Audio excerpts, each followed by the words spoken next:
جس طرح ڈھال آپ کر دیتے ہیں جنگ میں برستے ہوئے تیروں کے سامنے، تو وہ تیر ڈھال سے ٹکرا کے گر جاتے ہیں اور آپ کو نقصان نہیں پہنچتا، تو روزہ بھی آتش دوزخ سے ڈھال ہے، جہنم کی آگ سے بچانے والا ہے۔ روزے دار کو اللہ کی خاص رحمت نصیب ہوتی۔ ایک حدیث میں آتا ہے کہ روزے دار کو دو خوشیاں نصیب ہوتی ہیں۔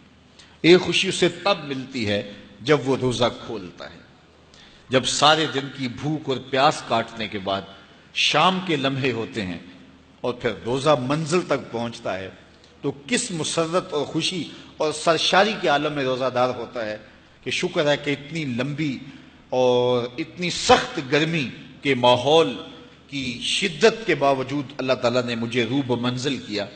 تو اس وقت ایک احساس اس کے ساتھ جڑا ہوتا ہے، اور پھر جب وہ ٹھنڈا اور میٹھا مشروب اپنے کام و دہن میں ٹپکاتا ہے اور وہ ٹھنڈا میٹھا مشروب اس کی رگوں کو تر کرتے ہوئے معدے کی طرف بڑھ رہا ہوتا ہے، اس کی زبان بولے نہ بولے دل اللہ کا شکر ادا کر رہا ہوتا ہے، اس کا ایک ایک عضو بدن رب کا شکرانہ ادا کر رہا ہوتا ہے۔ وہ ٹھنڈا اور میٹھا مشروب رگوں کو تر کرتا ہوا آگے بڑھتا چلا جاتا ہے، لیکن شکرانے کا وہ پیکر بن جاتا ہے۔ وہ ایک مسرت، ایک خوشی کا عالم ہوتا ہے کہ روزہ بھی نب گیا، سارے دن کی تکلیف بھی کٹ گئی، اور اللہ نے مجھے افطار کے لمحوں تک پہنچایا۔ فرمایا روزے دار کو ایک خوشی تب ملتی ہے جب وہ روزہ کھولتا ہے، وَفَرْحَةٌ عِنْدَ لِقَاءِ رَبِّهِ، اور دوسری خوشی روزہ دار کو تب ملے گی جب روزے کے صلے میں اللہ اپنا دیدار عطا فرمائے۔ بنی آدم کے جتنے بھی عمل ہیں 10 سے لے کر 700 گنا تک اس کا ثواب اولاد آدم کو اس کا دیا جاتا ہے۔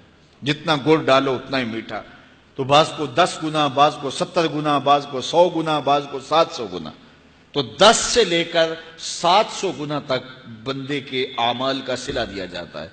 لیکن میرے حضور نے فرمایا لیکن روزہ جو ہے اللہ فرماتا ہے وہ میرے لیے ہے اور اس کا اجر میں خود عطا کروں۔ جب وہ خود عطا کرے گا تو کتنا عطا کرے گا؟ سخی اتنا بڑا ہو تو پھر کیا عطا کرے گا؟ بلکہ بعض نے اس کو عجزی بہی کی بجائے عجزہ پڑھا ہے بصیغہ مجہول، کہ روزہ میرے لیے ہے اور اس کی جزا میں خود ہوں۔